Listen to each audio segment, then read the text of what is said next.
शिवभूतः सनातनः मनः षष्ठानीन्द्रियाणि प्रकृतिस्थानि कर्षति। शरीरं यदवाप्नोति यच्चाप्युतः क्रामितेश्वरः गृहीत्वेतानि संयाति वायुर्गन्धान्निवासया।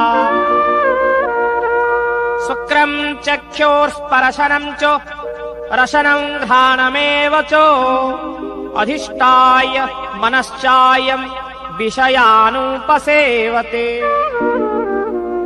उत्क्रामन्तः स्थितं वापि भुञ्जाना वा गुणान्युतं विमूढानानुपश्यन्ति पश्यन्ति ज्ञानचक्षुषः। यतन्तो योगिनश्चैनः पश्यन्त्यात्मन्यवस्थितम्।